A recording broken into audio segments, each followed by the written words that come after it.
Mute. Thank you, Stacy. Thank you, Andrew. Thank you, Planned Parenthood. And thank you, Kimberly. And I want to, before I talk about the court, I want to say one thing to really re-emphasize something Kimberly said at the beginning, which is this is not a fight just for women or just for white women or just for the women on this call. And I think one of the reasons we've gotten into a situation where we are having to fight is because we don't always look at the big picture. And so paradoxically, I'm here to talk about the Supreme Court, but I'm going to ask you all to think way beyond these very, very binary questions of, is June Medical going to be upheld? Is Roe going to be struck down? Is the Supreme Court going to be 5-4? Because I think whenever we get really tunnel vision about those fights, we miss the whole state of play. And I want to urge you, before I start to talk about the court, to really think hard about what's happening in state courts, to think really hard about what's happening in the federal courts that are not the Supreme Court, because the tip of the iceberg really truly is what happens in June Medical. And I think that we miss the big picture and we miss all the big coalitions when we get too focused on the outcome of one case in the next couple of weeks. So just in talking about what's happening at the Supreme Court, let me start by saying that it's not one, but three cases that we as women and champions of reproductive rights should be watching. And that in addition to June Medical, which as you all know, is really just a relitigating of whole women's health. It's an identical case to the case that was heard only 3 years ago at the High Court when the court struck down the admitting privileges law that threatened to close clinics across Texas. The only difference in June Medical is that Brett Kavanaugh sits in Anthony Kennedy's seat. And if the Supreme Court cared about precedent and stare decisis, they never would have taken this case in the first instance. They don't usually reverse themselves just a few years after. I can tell you that I know you're all thinking, watching DACA come down this week, watching Title VII come down this week, what does that mean for June Medical? I wish I could tell you. All I can say is this is a new and different John Roberts, not one that I have ever seen in my career. And it could signal that he's going to go gently in June Medical. It could also signal that something really bad is coming down the pike. There's no way to predict based on what we've seen other than to say, I think this is a Chief Justice that is very, very worried about being on the wrong side of history. And maybe that bodes well for us going forward. Just quickly, the other two cases we all have to have our eye on that we're probably ignoring. Little Sisters of the Poor. This is a follow-on case to Hobby Lobby. And it really is styled as a religious freedom case. People who don't want to have to give contraception under the Obamacare contraceptive mandate. But please, please understand, I think it's also a case that is about how, again, we get hyper-focused on abortion. We really need to realize that contraception is on the line across this country.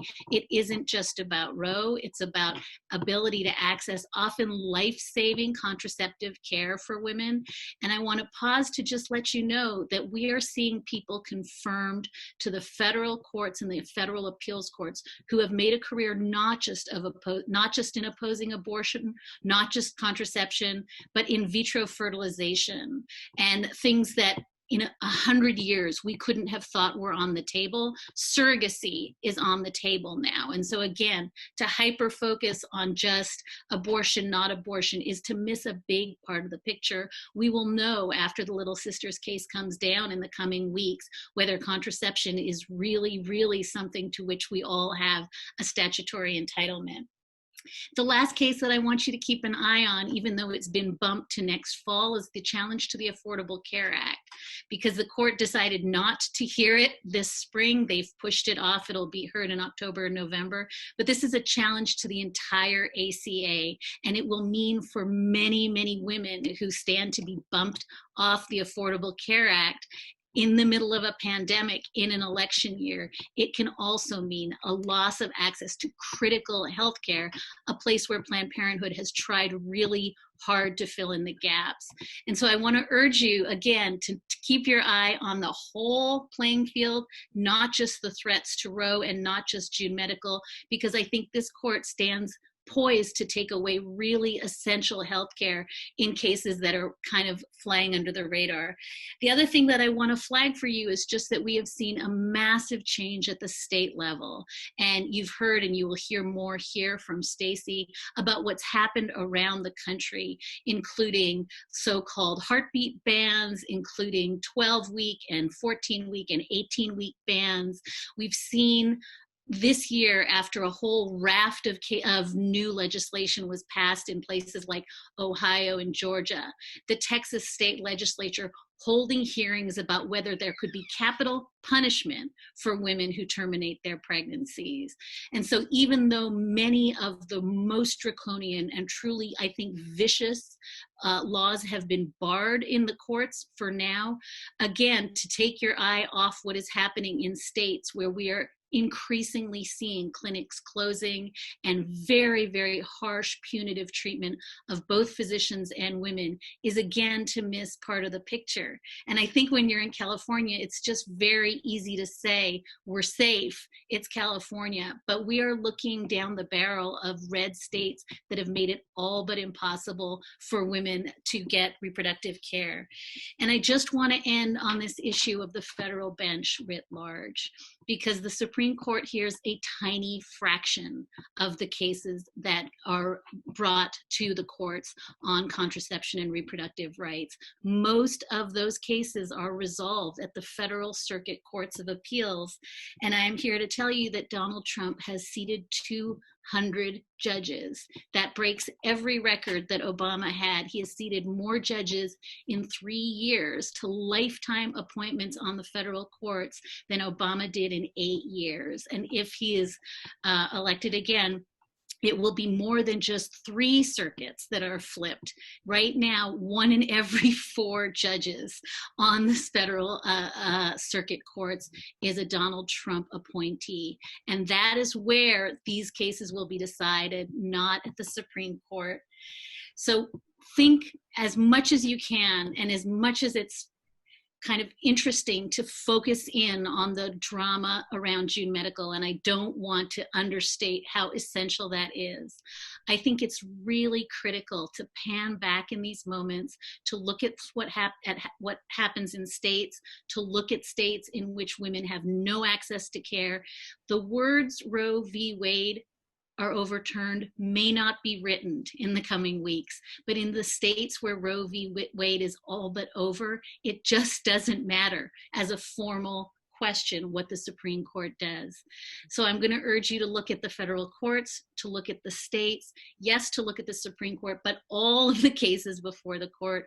And more than anything, I want to end where Kimberly began, which is we have to look at our allies. This isn't a once a year or once every 5-year fight. This is an everyday fight in the trenches to really push back on a very frightening, revanchist attempt to control women's lives. And I think working together, the poll numbers are with us. It's perfectly clear what America wants, but it requires paying meticulous attention to what's happening. Thank you so much for having me. I wish I could be there in person, but it's really a joy to be with you today. So I'm having a hard time just sort of taking in everything that you just said, Dahlia. I heard you say that, sort of the meta thing, we cannot afford to take our eyes off of the big picture, including the states. Everything is on the line from contraception to surrogacy. And even the Affordable Care Act, and that in just 3 years, this president has appointed more than 200 judges to the courts, and that 3 circuits have already been flipped. And when you just sort of think about that, whew, that's a lot. And so, Stacey, what are your first thoughts on what Dahlia just shared? As the president and CEO of the largest Planned Parenthood in the country, What does all of this mean for your patients, and what does it mean for American families? Thank you, Kimberly, and thank you, Dahlia. I mean, I think the frightening thing is, even though we thought we might get a decision today, or a ruling today, we didn't. But as Dahlia already pointed out, many women in this country already have barriers and hurdles that they can't get over.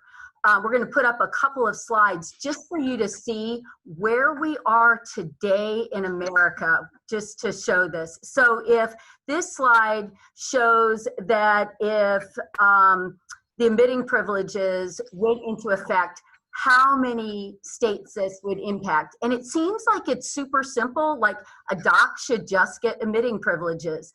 But one, it's not medically necessary for a physician to have this, because usually abortion is actually incredibly safe, much safer than actually a delivery, much safer than really simple surgeries. But this could impact states. And if you look at these maps as we progress forward, many of the states are the same states over and over and over again where these barriers are in place. If June Medical would go through and we would have Roe essentially overturned, the next map, which is really, really frightening, will show you what America could look like. And I really want you to look at the scale where you look at access would be eliminated to where access is secure. A big part of our country where this is already hard for many women, particularly women of color, particularly poor women, they already are not having access to the care that they need. But on the West Coast and on the East Coast and a couple of states through the center of the country, they will have access. But what this means for women, which is so many of the things that they're already doing now, they have to drive great distances to access care. They have to take days off of work. They have to get childcare.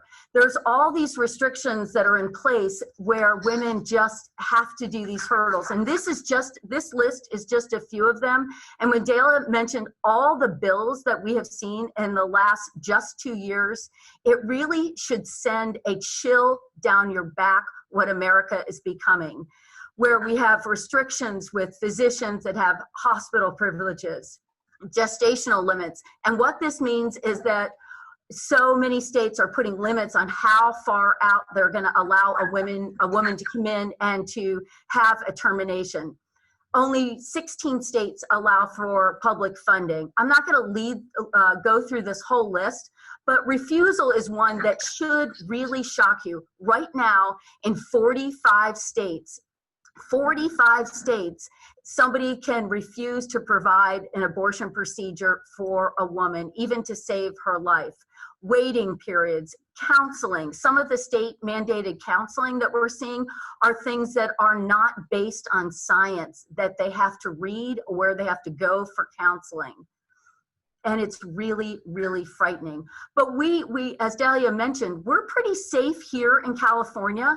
And so our staff is preparing for this. But this map shows, I think it puts it all together. It shows America today, not America 10 years from now, not America if these more rulings happen, where we are sitting today, where there's restrictions and hurdles that women have to hop over and get through. And it's incredible, the things that they have to do. On the West Coast and the East Coast, we're prepared to take care of women. And we're doing that already right now, as women are, because of some of the horrible governors that overturned and made abortion not essential during COVID, women were flying across the state. Both here in my service area and down in LA, we saw women flying from New York City, from Texas, from Florida, getting care because they couldn't access care in their home state. Just think about that for a minute, that a woman would get on an airplane during a pandemic in order to receive abortion that is safe and legal today in America. This is what we're looking at for both our service area, which is going to be safe. Essentially the West Coast is safe. But women are going to do whatever it takes to access that service, because that's what, if a woman does not want to be pregnant, they are desperate. And this is our country in 2020, and that's really frightening. Back to you, Kimberly.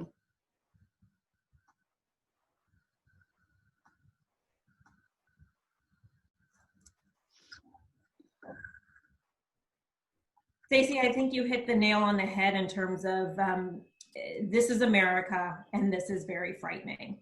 And you had a powerful op-ed that was recently published back in March in the Mercury News. And one of the things that you talked about was your grandmothers and the stories of women that you saw in the Oakland Coliseum Health Center. And I think that telling our stories is one of the most powerful tools in our arsenal. And so would love for you to share with everyone what those women had in common and talk a little bit about their stories. Well, what those women all had in common with my grandmothers, and both of my grandmothers died before I was born. My mom's mom died when she was 41. She never made it home from the hospital after delivering her 9th child because she simply didn't have access to birth control. And my father's mother died when she was 19. She already had one child, my dad, who was 18 months at the time. And it was during the Depression, and they decided that they just simply could not afford to bring another child in. So she actually died as a result of an illegal abortion performed by her sister. She bled to death in my aunt's arms.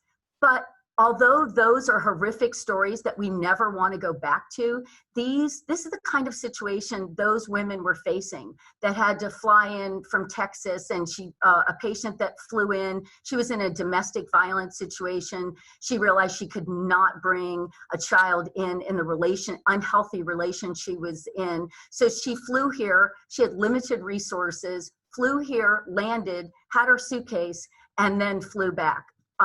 Really, she had a standby ticket to fly back. We had a woman that had a wanted pregnancy that went very badly, and her husband decided that they would terminate that pregnancy. And again, it was a wanted pregnancy where a woman had to fly in and really have an abortion from across the country. But I think the common thread that ties this story all together, whether it was 100 years ago or today, is that women are desperate when they find out their pregnancy, or if they have a pregnancy that goes very wrong, and they will do almost anything to not have that pregnancy, to terminate that pregnancy. And what we can't do, what we can never, ever stop fighting from not allowing this to happen, is we can never allow a woman, a mother, a sister, an aunt to die from an unnecessary, which really could be a very simple and safe procedure, and leave families and impact generations of families. We cannot allow that to happen in America ever again. And that's what we're seeing right now. As Dahlia mentioned, it's even access to birth control that we're afraid of. This is extremely serious when we look at all the courts and all the judges that are in place right now. This part of this webinar is informational, but it's also a call to action, because this is happening today. This is where we are today, and it is only going to get worse if we're not paying attention and do what we need to do to fight this. So what they all have in common is they all were desperate. Thank you.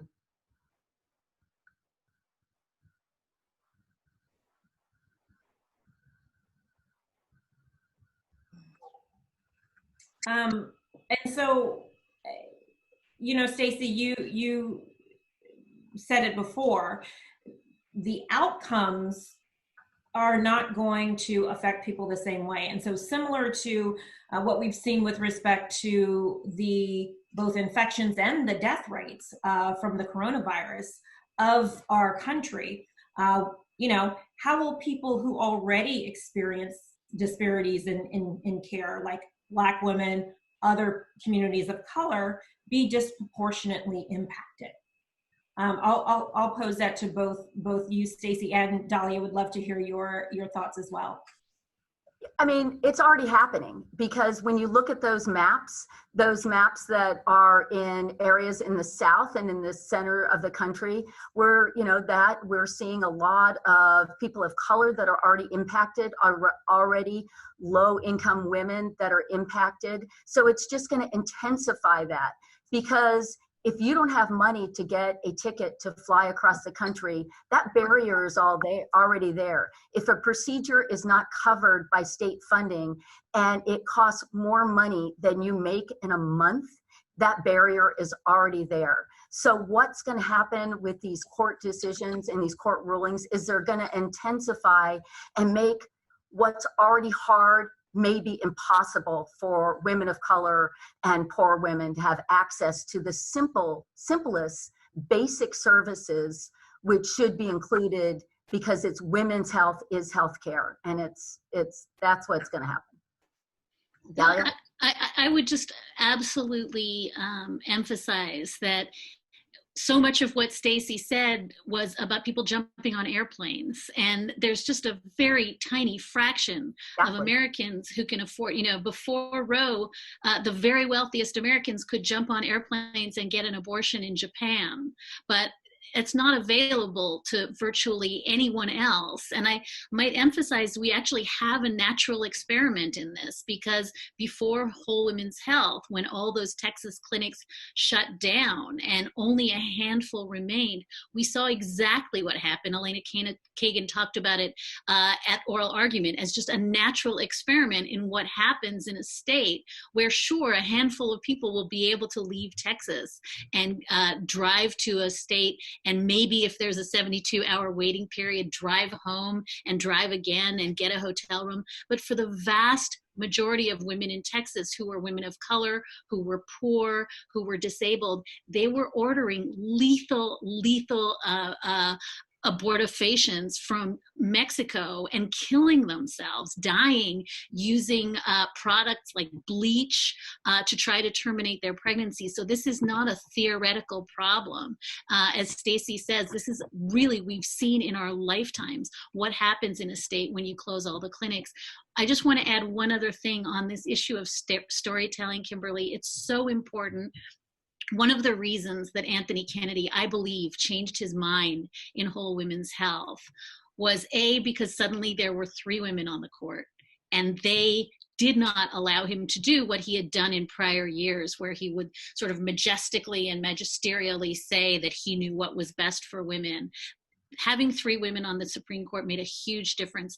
The other thing that made a profound difference was an amicus brief that was filed by women across the country, women lawyers who put their name on a green brief and said, yes, Justice, I had an abortion too. And while that doesn't seem like it's the bravest thing, some of those women have been cut off by their families. Some of those women are at tiny rural law practices where their lives have changed. And I think that it's so essential. If 1 woman in 4 has terminated a pregnancy, we have to talk about it, because the failure to talk about it turns it into an othering proposition, where it's something that different women got.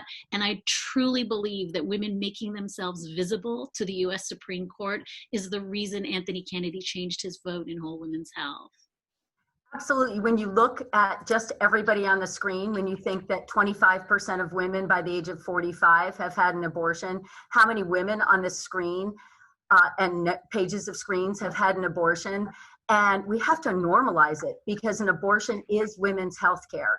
And there shouldn't be that's one of the things that we have allowed to happen, particularly in the last few years with all these bans, is that we have created shame with this, and we have to get over that. So that's one of the additional burdens. And the other thing that I wanted to follow up on what you said is our undocumented patients cannot get on a plane. They cannot get on a bus. So we're going to have to go back to the days when the Jane Network, some of you may remember, where it was groups, it was one of my founding board members in Montana was a founding member of Jane. It was ministers and clergymen clergy all over the country that got together and helped women get safe passage.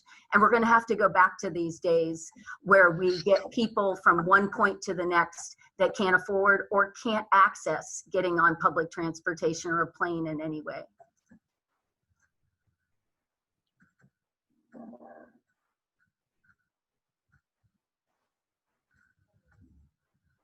Well, I will say that I think that what you just said really underscores, highlight, bold, italics, all of that.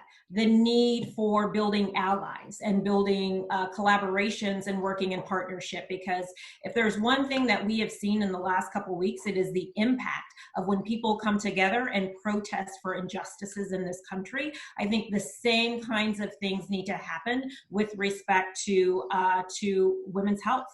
And so we cannot go back to those days. And I think this is the moment, this is a defining moment in our country. And if ever there were a time to really make a leap forward with respect to women's health, that time is now. And so working together in partnership and allyship, I think, is incredibly important right now, more so than ever before. You know, we know that many other court cases are based on the constitutional right that was established in Roe v. Wade. If the court does go the wrong way and Roe v. Wade is overturned altogether, what will the legal ripple effects be of that? And will we have legal recourse? Dahlia, will you talk to us a little bit about that? Thank you.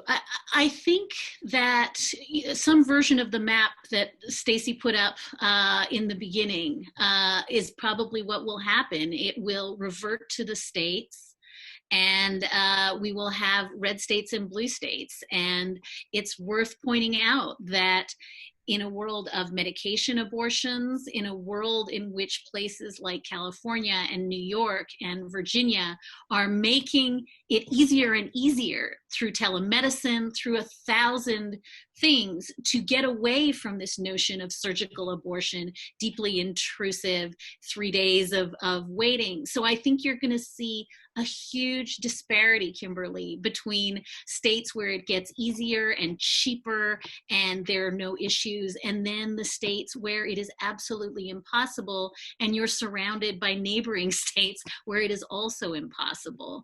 But again, I want to be so careful to say, my fear is that the sentence Roe v. Wade is overturned may not be the litmus test we should be using to mark this, because we have seen that despite the fact that Roe is still good law, we have seen a hollowing out of the right to choose in so many ways, whether it's the trap laws that Stacy talked about, you know, where we have to make reverse engineer abortion clinics so that they look like ambulatory surgical centers, or the admitting privileges laws. All of those laws are based on a pretext that women need better medical care for an abortion than they would need for just basic dental surgery. That's not true. But the fact that those are swept away and that we see these really punitive laws, they're not even pretending anymore that this is for the health of the mother or to help mothers make good choices, where they just want to punish women and abortion providers, that doesn't require Roe v. Wade to be overturned. And we have seen those laws sweeping the nation in the last few years. So I want us to be, again, so mindful of the fact that we could still have Roe on the books. And in many, many states, women will have no access to Roe whatsoever. And that's the thing I think we have to be so vigilant about. The benchmark is not, I fear, where we sometimes say it is.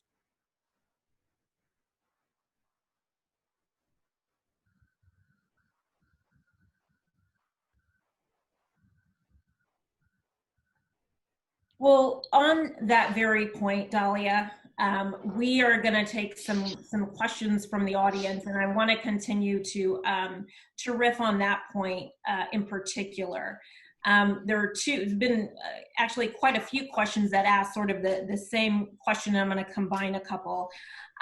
Is there a plan or a strategy to deal with all the stacking of the lower courts that is going on. And then there was another question that said, everything Dahlia said is right on. Beyond paying attention, what actions do you recommend? What do you think we need to do to recover from the hole that we're in terms of the status of the judiciary? I'm so glad you asked that. And I want to go back and give you one statistic that I failed to give you when I talked about the 200 judges on the federal courts. 2/3 of those 200 judges are white men. That is profound shift from what we saw under Obama, who really, I think, fought to make the courts look like America. 1/3 of those 200 people are under 45 years old.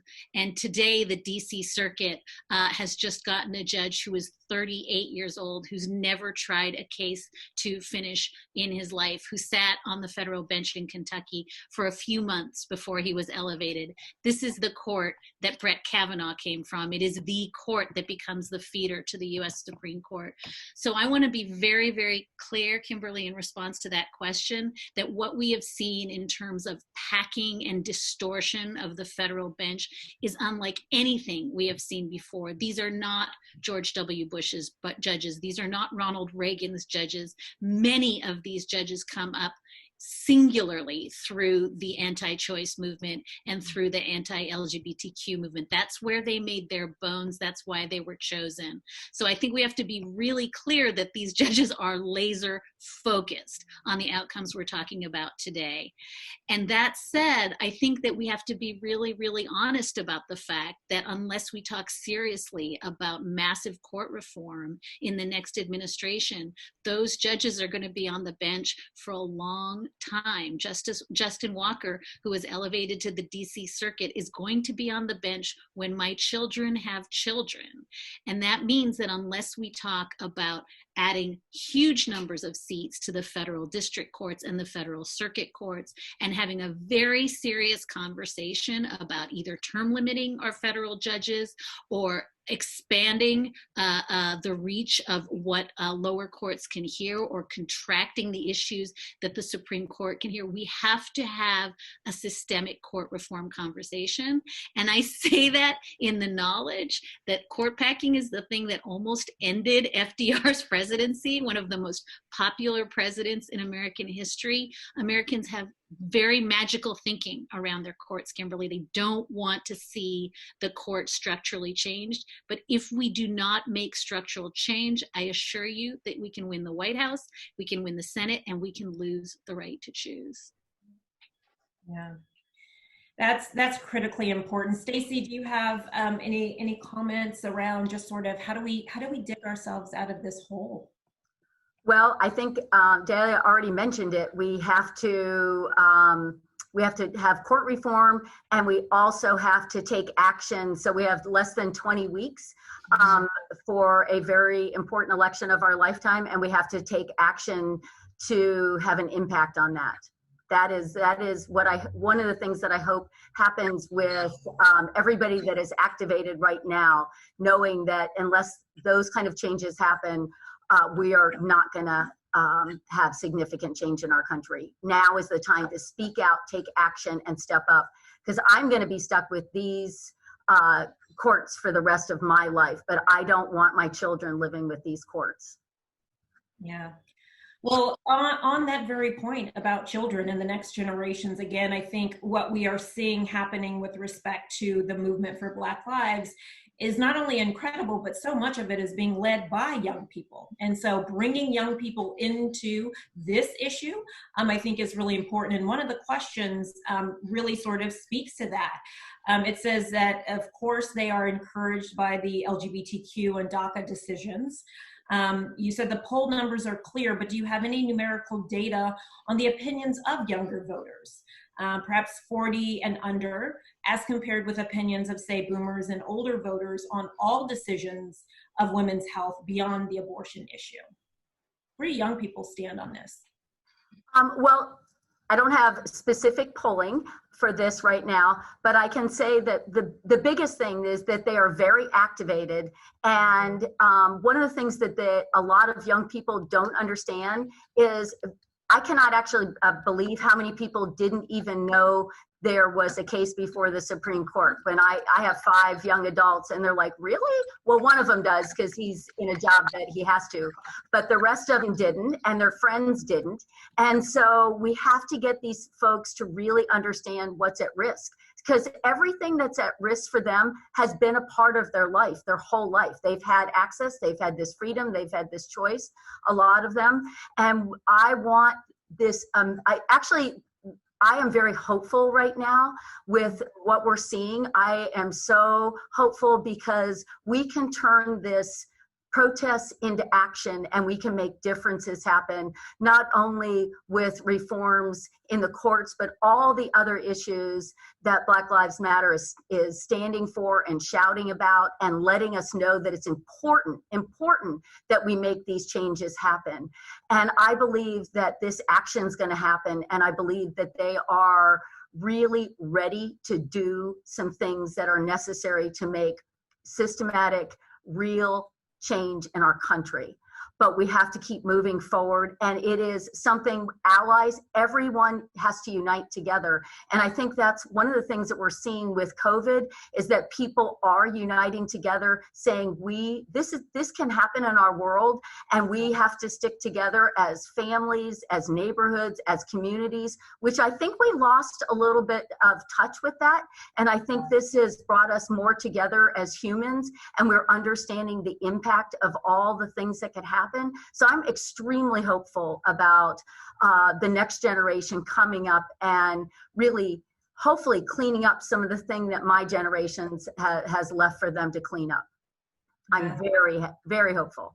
Yeah. Maybe I would just add that I think it's not just what Stacey said, that people didn't even know that June Medical was being argued this year. It's so hard, stipulated, to break through the noise, right? We're in a blender every day and everything gets lost. But I would add that the New York Times had a really good feature on Monday that I would commend to folks who are watching, just about how every one of these issues is polling. Every big ticket case before the Supreme Court, polls are overwhelmingly in favor of the progressive side. And so you are looking at a legal movement that is, by the way, powered by millions of dollars of dark money. We don't even know where the money is going to seat these judges and to seed some of these cases, but we do know that it is out of step with what the public wants. And I think the big disconnect you've both pointed to is that people know what they want, but they're not quite sure what the courts are doing to undermine it. And that's where we have to draw the connection, is to say to folks, if you care about police violence, if you care about qualified immunity, if you cared about the issues that you're out on the streets fighting about, if you care about women's access, not just to abortion, but to contraception and the ability to make their own decisions, all of those issues, there's a straight line to the courts, to the federal courts, your state court elections, and the federal Supreme Court. And I would just say, in 2016, we forget, we had a vacancy. Antonin Scalia's seat was open. We had 2 justices who were almost 80, and Americans didn't go to the polls about the courts. Americans did not vote for Hillary Clinton, I should say. And by a 2-to-1 margin, voters who said they cared about the US Supreme Court broke for Donald Trump. So there's a massive enthusiasm gap, a massive disparity in messaging and commitment to this issue. And I do think we learned our lesson. I mean, I think what Stacey said is true. We woke up the next morning and realized we were going to lose the courts for a generation, but that cannot happen again. If it happens again, I truly believe the courts will be unrecognizable to us. And as a consequence, all these other things that we all agree we value are going to be lost to us too.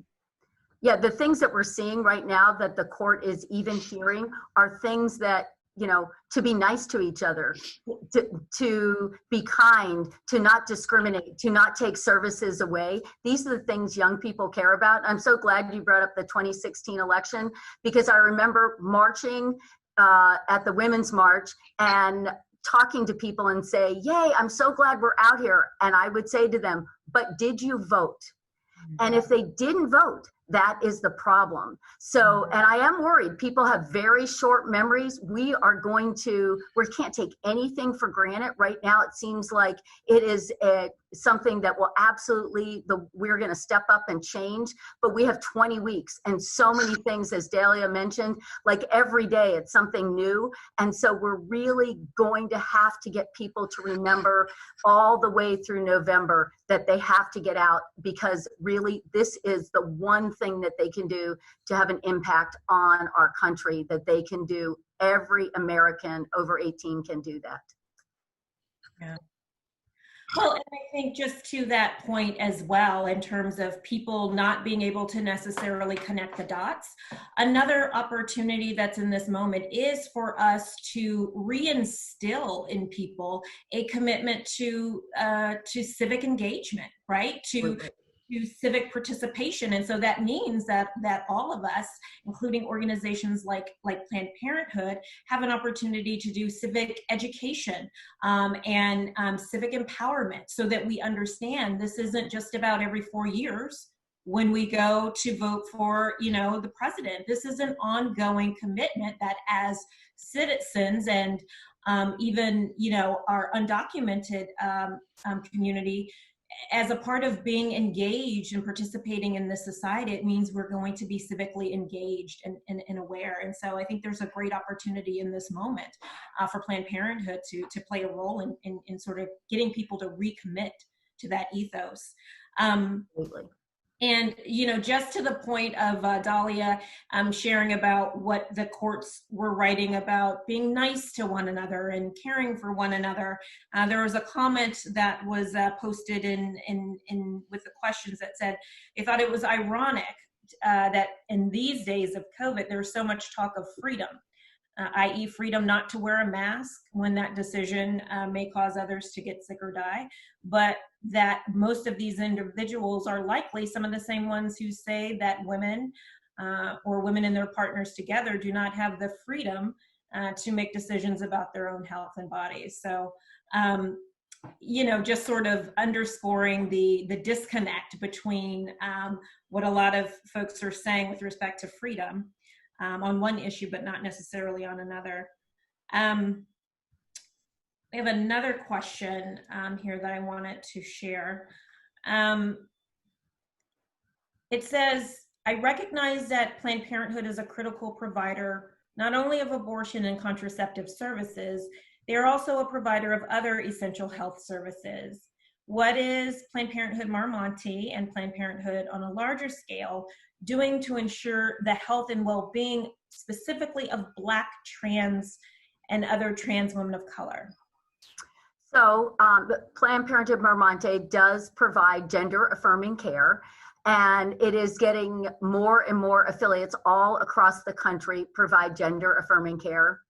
And so I think it's important that we talk about it, that we support our trans patients and our trans communities. And this is on all of our social media. We are activating for it. We step up for all of our communities. And we do provide more care. I think that's something that people don't fully understand sometimes, that abortion, yet it's very important. It's a very small percentage of the care we provide. All across the country, it's about 3 to 6% of the services that we provide is abortion care. So we provide gender affirming care. Here at Monte, we provide primary care. Our doors have been open throughout COVID, and we're doing things like drive-through testing. We are seeing patients, we're delivering services out to curbside. So I think one of the things that's been really incredible during this time is that not only here at Monte, but all of the affiliates across California and all across the country, our staff is showing up every day to take care of the patients that are in front of us. Well, we have just a couple more minutes before we need to wind down this incredible conversation. And I want to close with this last question that says, so how can we be most effective and efficient at moving the public needle on access to reproductive rights, i.e., where do we allocate resources, whether that be time, talent, or treasure with respect to the upcoming elections, on some of the biggest opponents? Do we focus it at, just as where do we focus our time and energy to really move the needle on this issue? Well, I think everyone here is already doing that because you've showed up at this webinar to be educated and to find out exactly where we are in this country, and how important it is and things that you can do. I love time, energy, and treasure because I actually think it's going to take all of those things for every one of us to get activated. And we may have to, because we know this election is going to be different than any other election because we also have COVID on top of that. So we're going to have to be incredibly creative, and we're going to have to be phone banking. And interestingly, people are answering the phones because they want to talk to somebody. So it's a great time to really educate people about the issues. But we're going to have to really speak up, be educated. We have to give to the candidates that we care about. We have to give to the causes that we care about. We have to support all of these issues. And we have to speak out and really dispel the myths. Even as everyone that's on this call, we were talking about the shame of abortion. We have to dispel that. We have to just brush that away. Women's healthcare is healthcare, and we have to make sure that people understand it's a part of who we are as women. It's a part of the care that we provide to our patients all across the country. So we have to step up, we have to donate, we have to speak out, and we have to activate. So show up at marches, participate. It's really important. Well, I think, go ahead, Dahlia. No, I would just add, I'm not a political organizer, so I'm going to stand down on the question. But I will say, having talked so much and maybe disparagingly about how the courts operate under the radar and we miss everything, I think the flip of that is that as soon as we make ourselves visible to the courts, they do alter behaviors. And I just, the story I tell, and I'll say it quickly, every single big ticket item that is on the docket, the U.S. Supreme Court docket this year, guns, DACA, abortion, the Little Sisters, every single one of those could have been heard last term, a year ago. The court pushed them all off for one reason: Brett Kavanaugh. After the Kavanaugh hearing, women showed up and they were furious, and the court's numbers tanked. And that's why the court ducked all those issues. Trust me when I say they are watching us. They are watching us and they care what we think. And I'm not asking you to picket the court, but I am saying if we tell our stories, make ourselves visible, show up, and then do all the stuff that Stacey talked about, foremost among them, register voters, register 100 voters. But if we do that, they will react in kind. It's being invisible that allows them to get away with it. So I think we just have to be visible. That's hard when you're at home. It's hard when you're in a mask, but we have to be huge right now. Yeah. Well, to the folks who asked what was the call to action, I think you have it there: to step up, to speak out, to tell our stories, to roll up our sleeves and dig in, to put our money where our mouth is and invest, and to make ourselves visible to all the women and to the men who love us, to make ourselves visible. And so with that, I am going to close by saying that Andrew shared with us at the top of the hour, but I'd like to remind everyone that Planned Parenthood Monte is running a $50,000 dollar-for-dollar match through June 30th. This match was offered up by a grateful donor who just so happens to be on the call with us today. Thank you so much to Keely. And Keely has offered the match to ensure that every person in our community has the same opportunity that she did, and that is to choose when she was ready to be a parent. We are $25,080 towards our goal, which means we are halfway there, and we have a chance of meeting it today. Patients that come to Planned Parenthood Monte, whether they live in California or Nevada, or have to make the difficult choice to fly or to drive here, they can't wait for the pandemic to be over. And as we've learned through Stacey's op-ed, it's already happening. And so I am going to do something that I think I probably should have done a long time ago, and that is I am going to personally invest in Planned Parenthood as a monthly sustainer. For those of us who, because of the pandemic or otherwise, can't make a one-time big gift, we can break those investments out over the year through monthly giving. And so you have my commitment after this call is over to register to be a monthly investor, sustainer, donor to Planned Parenthood. I want to encourage those of you who are listening who have the capacity to do so, that now is the time for us to invest in things that we believe in and that align with our values. I want to thank you so much for giving your time and for giving generously to the spring match. And thank you for joining us for today's conversation, Planned Parenthood's State of the Affiliate, SCOTUS 2020. To everyone, be well, stay safe, and goodbye for now.